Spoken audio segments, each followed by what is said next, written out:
What is up, scholars, and welcome to another episode of Intellectual Gaming, where gaming equals education. And here we are in another new year. I hope everyone had a safe and fun new year. I know I kept it pretty low-key and chill and went to bed pretty early. Others probably went out. I cannot believe it's already 2025. I don't know where the last year went.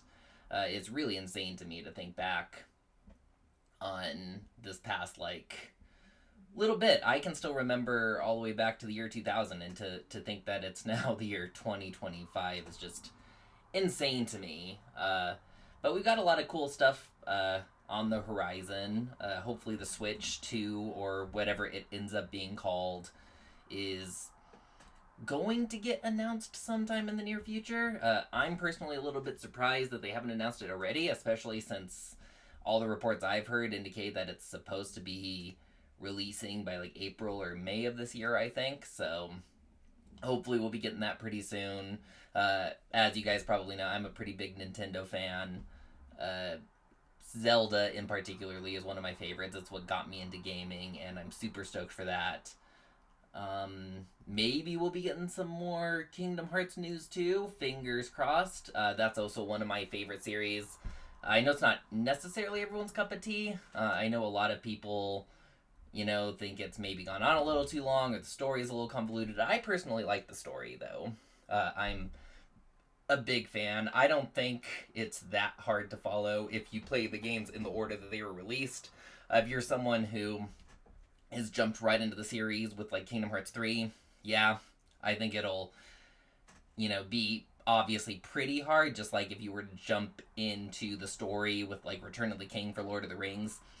Obviously, that's not the good starting point. You could start there, but it is a continuation of a specific story.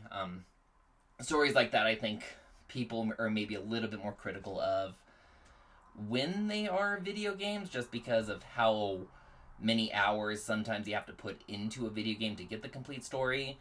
Although I don't really see that much of a difference between that and a story-based TV show where you'll have very many half-hour or hour-long episodes you have to get through in order to get the entire story.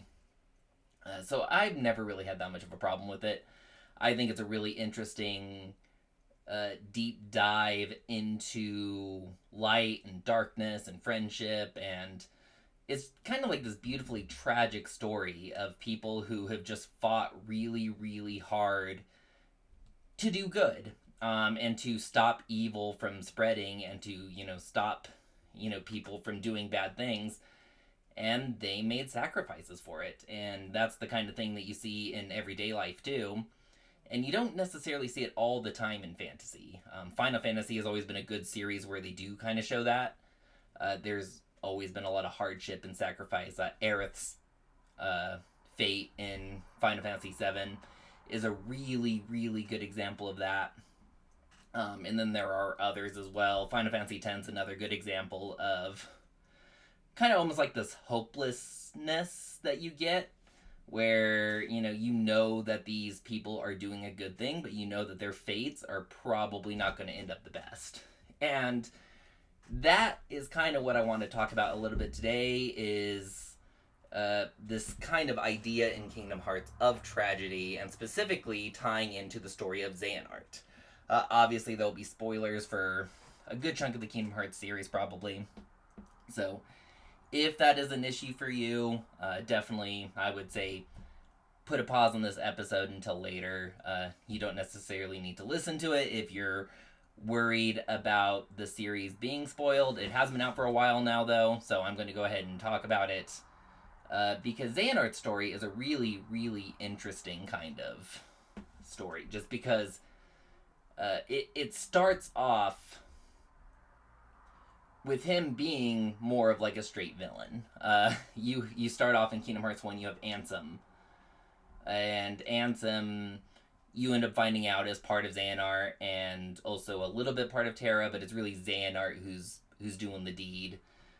And it is kind of interesting because he starts off as someone who seems like he's just straight up evil. He's going after Kingdom Hearts. He pretty much straight up says that Kingdom Hearts is he thinks at least that it is kind of like the heart of all darkness. He thinks that Kingdom Hearts is made up of darkness, and if you open it, it'll open up the door for darkness entirely. Later games in the series kind of retcon that a little bit with what exactly he was trying to do. But for, all intents and purposes, in Kingdom Hearts 1, he just seems like the typical bad villain that is going out of his way to just increase darkness in the world for his own ends. It becomes a little bit more complicated as you move into Chain of Memories and Kingdom Hearts 2, where you start to see Xehanort as a little bit more of a complex villain. And this is where I start to have a lot more respect for the storytelling, I should say, that has gone into this, because it takes a villain who started off seeming like he was just like the ultimate bad, and it starts morphing him into a more complex character. You see that also with, stories like Star Wars. Darth Vader started off as just like this big, intimidating villain, no redeeming qualities. He's just like this ultimate bad, evil person he literally wields the dark side of the Force. You see him choke someone to death who defies him. Well, I guess he doesn't choke him to death, but he chokes him until he's told to release him.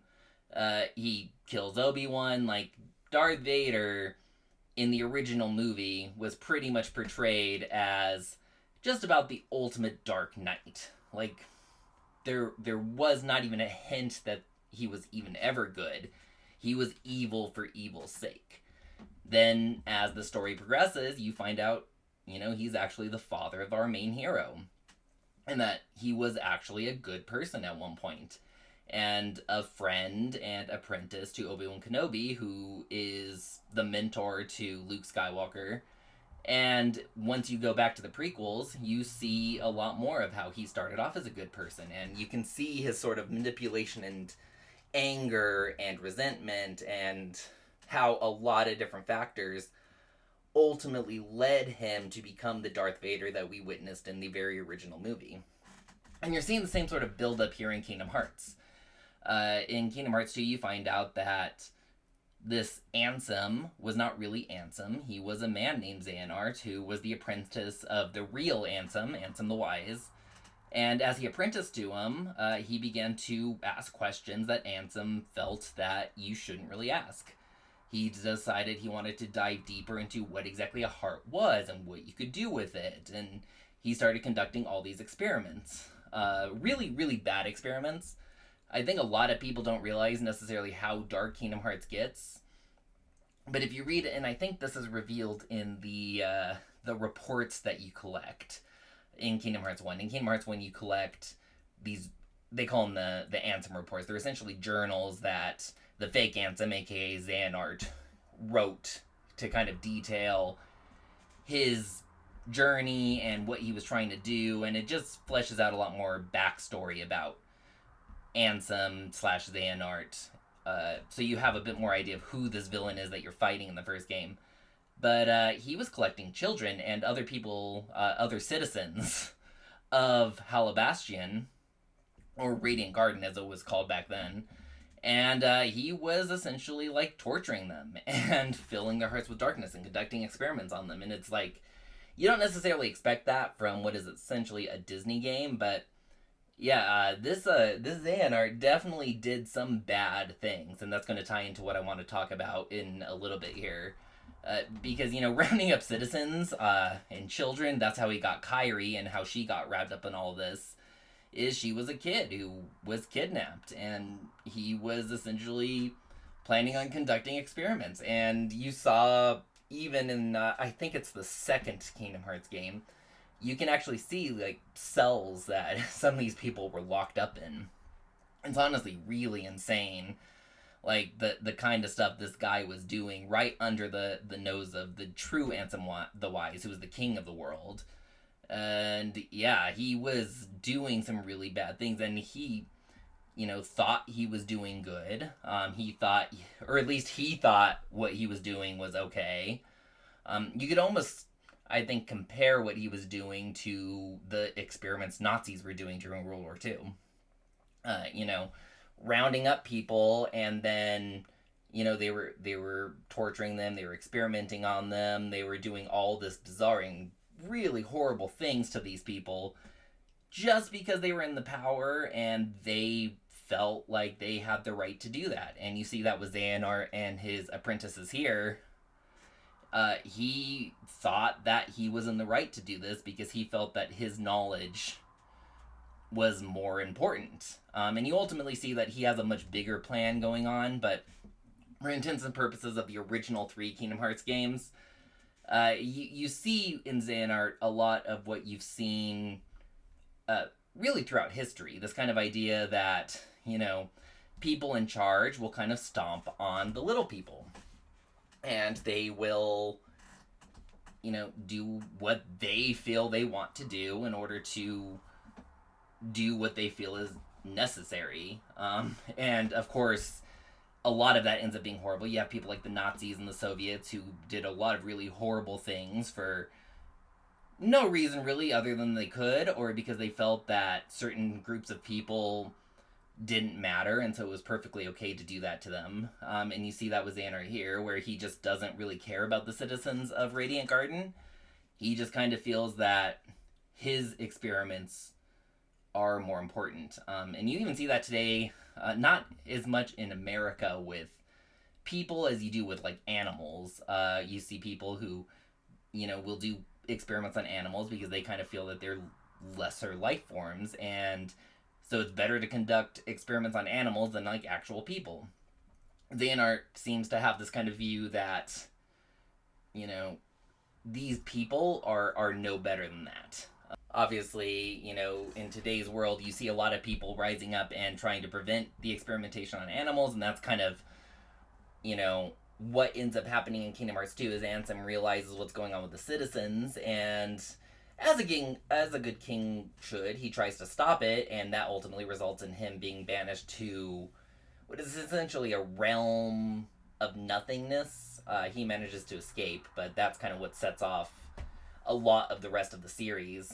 But getting back on track to where I was kind of going with that, you start to see more depth given to Ansem than just, he's just a follower of darkness, like you see in a lot of fantasy. He actually has this goal in mind, and what you ultimately find out his goal is or at least at the end of Kingdom Hearts 2, you find out that his goal is essentially to create an artificial Kingdom Hearts from all the hearts from these Heartless that Sora is defeating, put it together, and that should ultimately allow them to fill him and the rest of Organization 13, who are the villains. Organization 13 are all nobodies, essentially.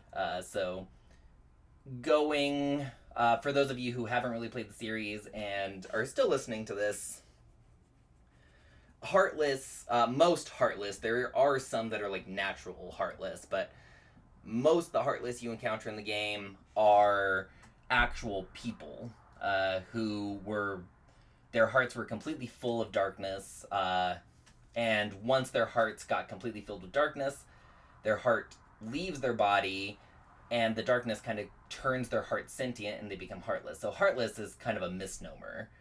Not the way the series explains it is that heartless are essentially hearts, so they don't have hearts themselves, which is a little bit kind of a weird way to put it, but that's why they're called heartless. But what makes up a complete person is a heart, a body, and a soul.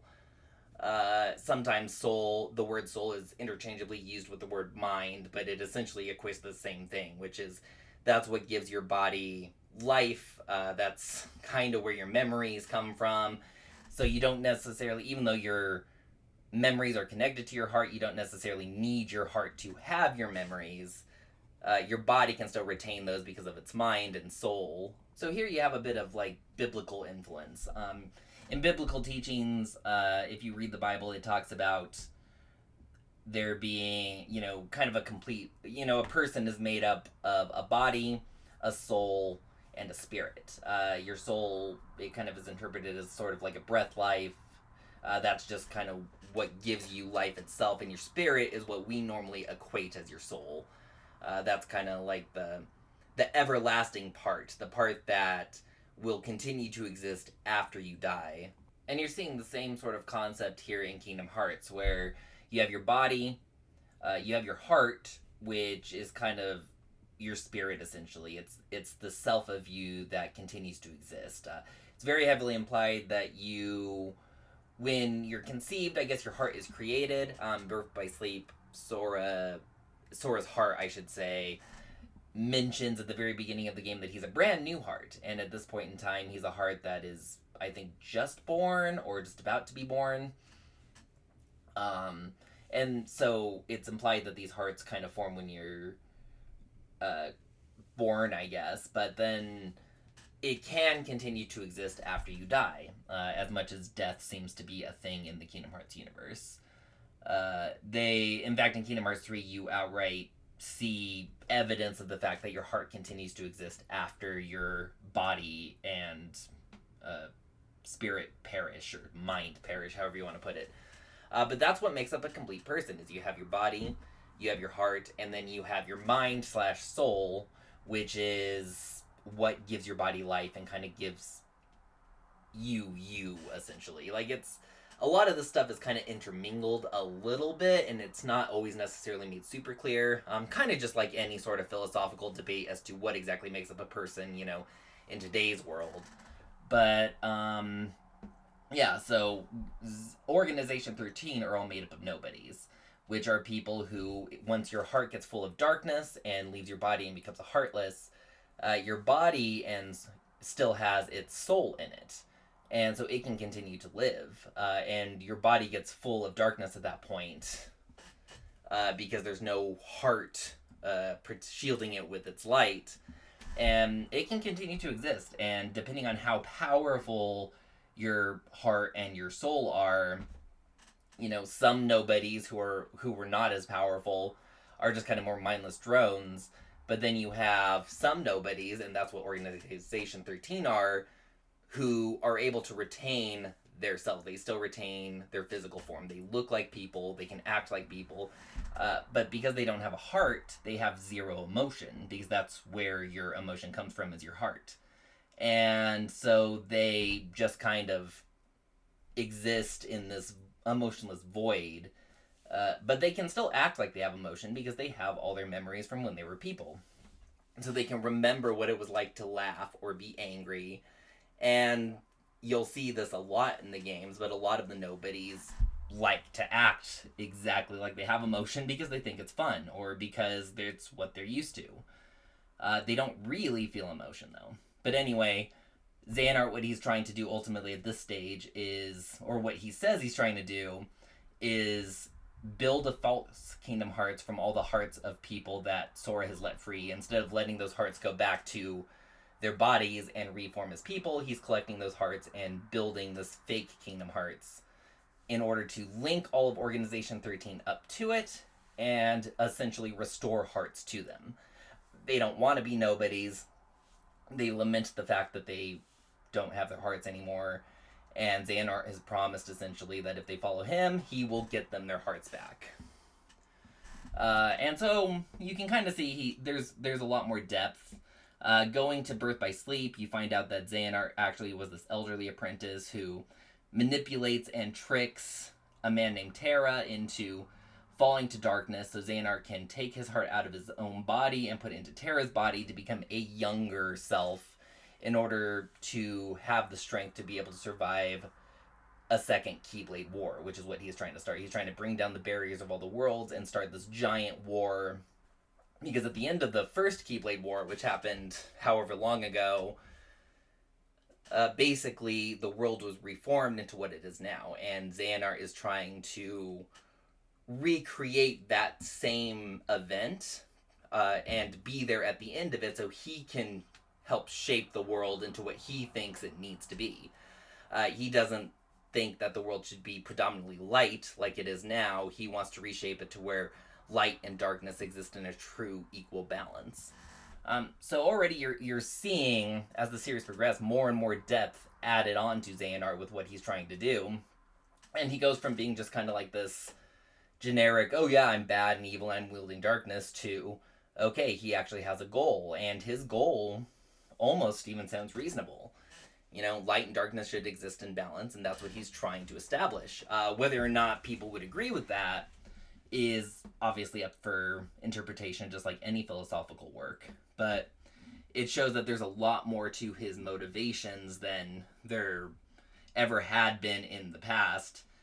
And it's kind of cool to see how it's been something that has progressed over time. We started with kind of like the basic villain, and as we've gone through, we've seen there's a lot more layers. For those of you who are Broadway fans, I know I'm a huge Broadway fan. The movie Wicked just came out. This will be a quick spoiler for Wicked, although I think most people know the story of Wicked, but the whole story is about the Wicked Witch of the West, and she's always portrayed as like the ultimate evil. You kind of see that in the original book. You definitely see that in the movie, where she's just kind of portrayed as like this archetypal witch that is just wicked for the sake of being wicked. In fact, in both the book and the movie, she talks about her wickedness as if it's something like she's proud of, and she fully recognizes that she is wicked. But then you get to in the play Wicked and the movie that just was released, you see a lot more depth to her character, and you find out that's not really the way she was. There's a lot more to what was going on than what you saw in the initial story, and that's what's going on here. Does that change Xehanort from being a bad guy to not so much a bad guy? Not necessarily. I think it just makes him a more complex villain. You can see that also in like the MCU with the Avengers movies, especially Infinity War and Endgame with Thanos. He definitely is still a pretty bad guy. Like, he's trying to slaughter half of the entire universe. And he used to go from planet to planet killing half of each world's population that he came to. But when you listen to his arguments, it adds a lot more depth to him as a character, because what he's trying to do is actually save worlds and people from being destroyed and from going extinct by eliminating overpopulation and trying to allow for an abundance of resources for those who remain. Still pretty horrible to go around slaughtering all these people, but it's an argument that you can even see in today's world. Like, you can see that he's trying to achieve what a lot of people in this world want to achieve, which is, fighting the sort of problems that are going to cause scarcity and, death and famine for the people. And Thanos even straight up says in his movie that his plan works. The planets that he's killed, the planets that he's gone to that were struggling, that he killed out the population of, the population that's left is thriving. Does that turn him into a good guy? Absolutely not. But you can see that there's a lot more to him as a character and a lot more to debate about than just a straight black and white villain, which to me personally makes for a much more interesting villain, where you can see what they're trying to do and maybe even agree with their end goal, just not necessarily the methods that they are using. And you can kind of see that here with Xehanort. He's trying to start a giant war. That's pretty horrible, but he is doing it for what he sees as a problem in this world.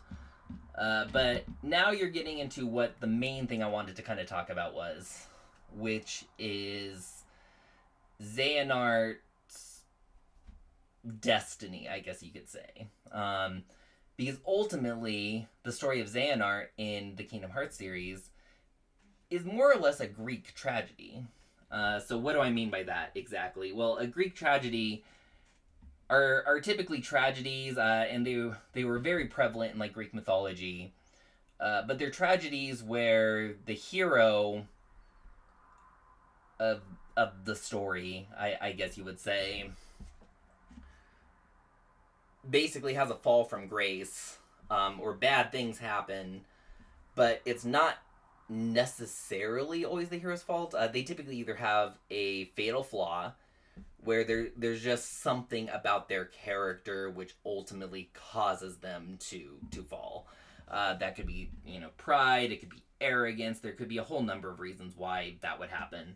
But you also have elements of Greek tragedy where the hero doesn't really have a choice or a say in the matter because their destiny is kind of predetermined. The path that they are on is one they didn't get to choose. It's one that has kind of been set for them. And that's where, especially getting into the newer chapters of Kingdom Hearts, which, even though we've ended the Kingdom Hearts saga, we're still finding more or not the Kingdom Hearts saga, we've ended the Xehanort saga, which is the first chapter of Kingdom Hearts. As we're moving more, the story is going forward, we are seeing more and more history of Xehanort. And in fact, there was a game on mobile devices which delve a lot more into Xehanort's history as a whole. And what we're seeing in these new chapters is that Xehanort may very well not have had full control over his own destiny. And you can see elements of this going all the way back to Kingdom Hearts Key or Union Cross or whatever you want to call it. It's gone through a couple of different name changes. And you also see this in Kingdom Hearts back cover as well, which is kind of like the little video that they released in the Kingdom Hearts 2.8 compilation game. But these games basically start delving into this idea of the Book of Prophecy. A book that was written by the Master of Masters, who removed his own eye, put it into a Keyblade, and gave it to his apprentice way back before the original Keyblade War happened, and sent him to basically go out into the world and use that key to observe. The Master of Masters, who is this ultimate powerful Keyblade wielder, and it kind of implied to be the inventor, perhaps, of Keyblades, and also who seems to be the person who really orchestrated the original Keyblade War. But he is able to somehow still see out of this eye, and he uses it to peer into the future, and then he writes the Book of Prophecies to explain what in the future is going to happen. That already kind of establishes this idea that destiny is very much a real thing in this series. You kind of have to question how much Sora, for instance, could have failed if the Master of Masters already saw into the future with his eye and saw that Sora succeeds. Now, that doesn't necessarily negate destiny completely, because he's just witnessing events as they unfold and then writing them down. So you could easily make the argument that, all the characters in the series could have made different choices, and that would have resulted in a different future that the Master of Masters wrote down. But it does also imply that once those choices were made, they were kind of set in stone. Nothing could have really changed them.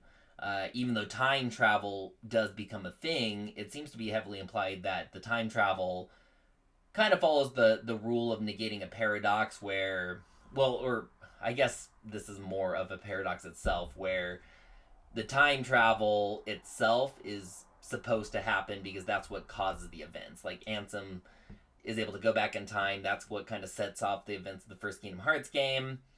And that wouldn't have happened if Ansem hadn't gone back in time. But all these events seem to be sort of set into place and potentially just cannot be changed. And you see more of that when you get into, in Kingdom Hearts 3, the DLC Remind. It starts off with a conversation between the Master of Masters and Xehanort when he was a young boy. Well, not a young boy, when he was, I guess probably more of a teenager, or maybe early 20s. I don't know why I said young boy. But when he was still an apprentice, getting ready to take his Mark of Mastery exam and become a full-fledged Keyblade Master. And Xehanort himself straight up tells the Master of Masters, like, yeah, I feel like something is pulling me. Like, I feel like I know where I'm supposed to go and what I'm supposed to do. And this is something that we're seeing a lot of, is this sort of idea that Xehanort probably didn't have a lot of control over his own destiny. With all the time travel, too, you see younger Xehanort going out of his way to make sure that things follow the way they're supposed to. And it's because, very realistically, it seems like things were supposed to go that way. So it really starts to beg the question, did Xehanort have a lot of control over his own destiny? Like, all these things that Xehanort did, how much of it were really under his control, and how much of it is already set in stone? And I don't necessarily have a full answer to that, but I think it's interesting tying into, like, this idea of the Greek tragedy, because you see these sorts of stories all the time. The most famous Greek tragedy is probably the story of Oedipus. Oedipus in Greek mythology was a boy who was born, and his father went to his father was a king, and he went to the oracle, who could predict the future, and asked her about his son's future. And he was told that his son was destined to kill his father and marry his mother. So, being a little freaked out by that, he makes the decision to take his son and basically leave him in the middle of a forest to die, thinking that, well, if the boy's gone, there's no way that would happen. I don't know if, depending on the version of the story, he didn't necessarily want his son to die as much as maybe get found by someone else, which is ultimately what happens. But either way, his mentality was, if his son's out of the picture, he's not going to kill his father and marry his mother.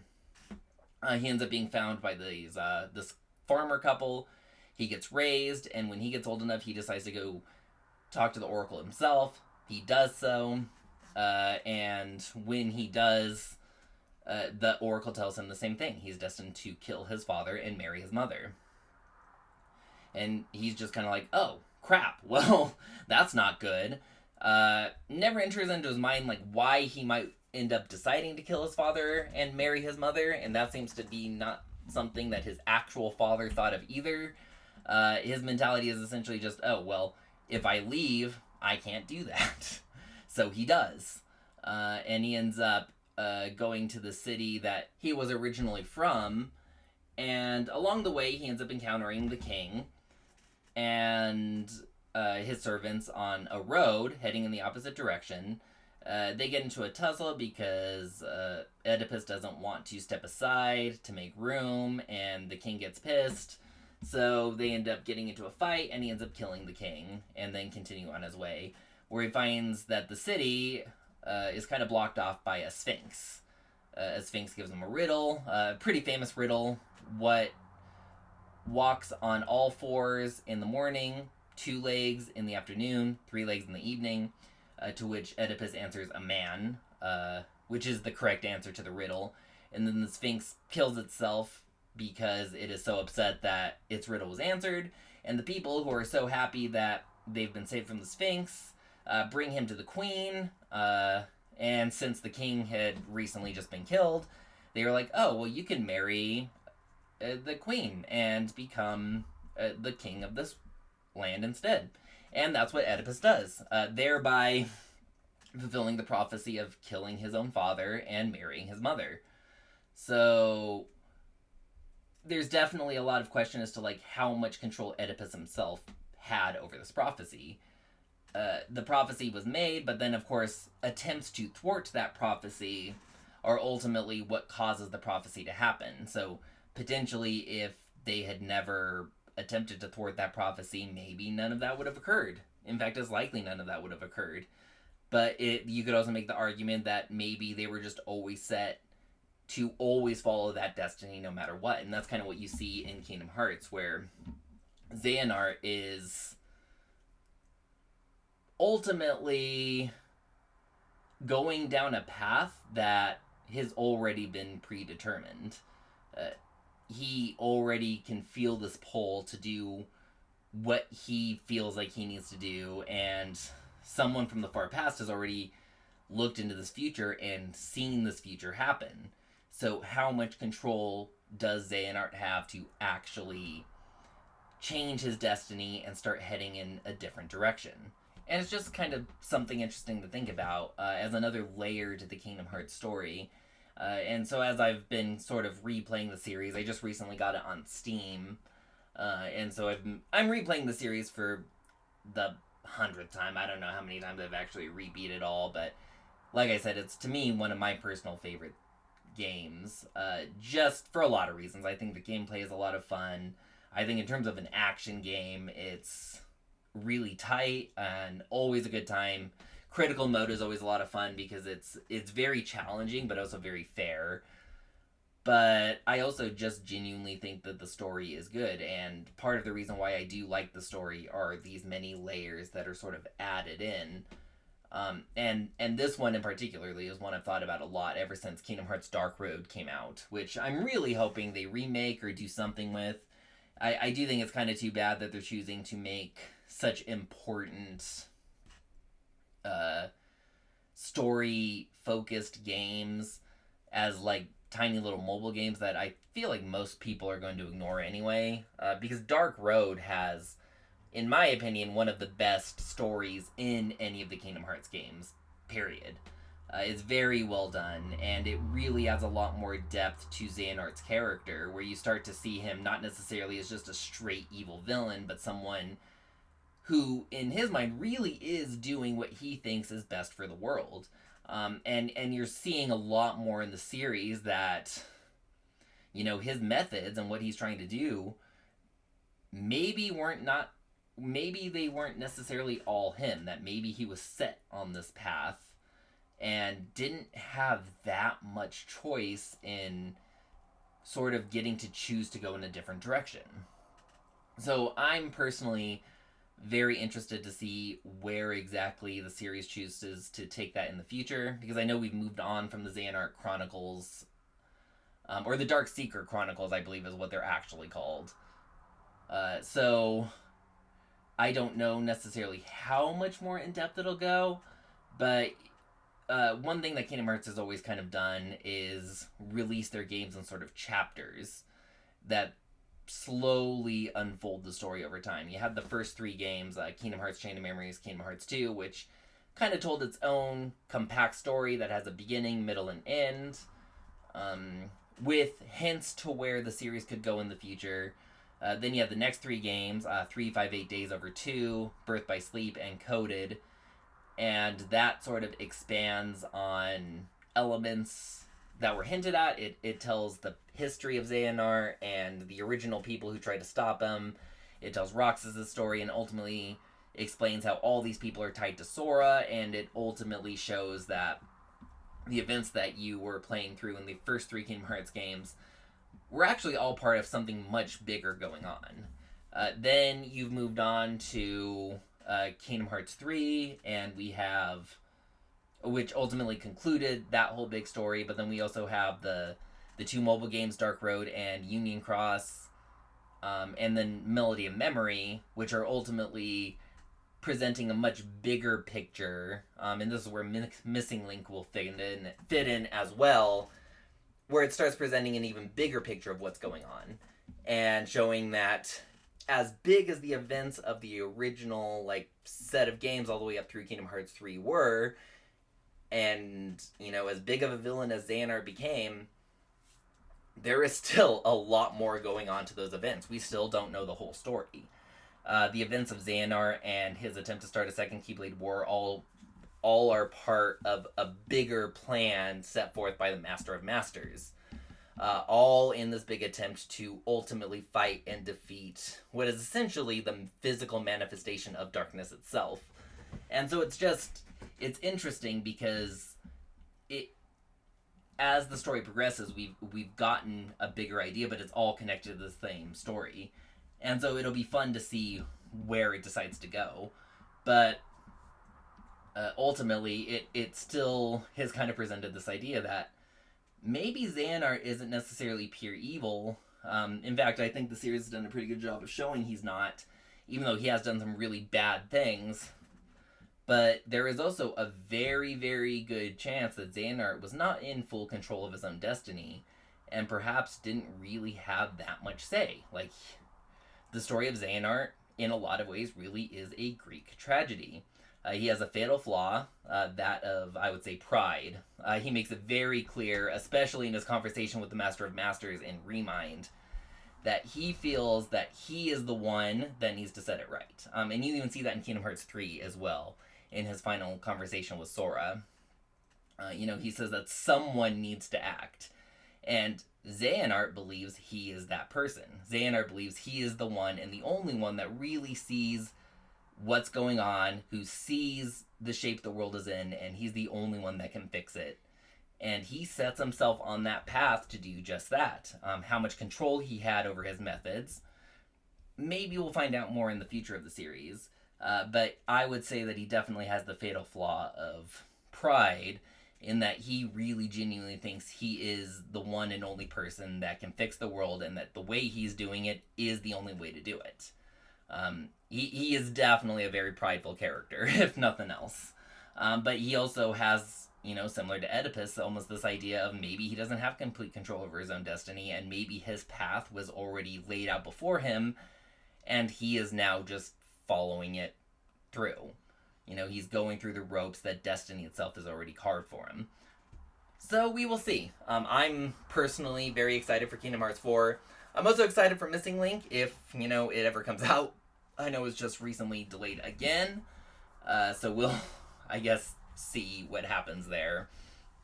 But, yeah, I'm kind of curious just to see, where the story goes. Because Tetsu Nomura, if nothing else, definitely knows how to write compelling characters and create compelling characters. And if there's one thing everybody who loves the Kingdom Hearts games seem to really agree on, it's that the characters are people that, you genuinely get interested in and you get invested in. People cheered when Roxas came back. They cheered when you reunited Terra and Aqua and Ventus, and when you brought Xion back, and they were sad and cried when, the tragedies befell them originally. It's a very emotional story, and I think it will continue to be that way throughout the end of the series. And I know that as they're moving in the direction of concluding the series now, Tetsu Nomura has already talked a little bit about that. It'll be interesting to see how far they take this idea of destiny. But destiny itself seems to be something that is very much on Nomura's mind of late. You also see a lot of that in the Final Fantasy VII remake as well. So I think this idea of destiny and predetermined fate is going to continue in this series. But yeah, I just wanted to kind of talk a little bit about that because I find it very interesting. Definitely let me know your thoughts, and if you agree or disagree, or where you think the series might be headed with it. And yeah, hopefully you guys are all having a great start to the year. We will see you here again soon, and happy studying.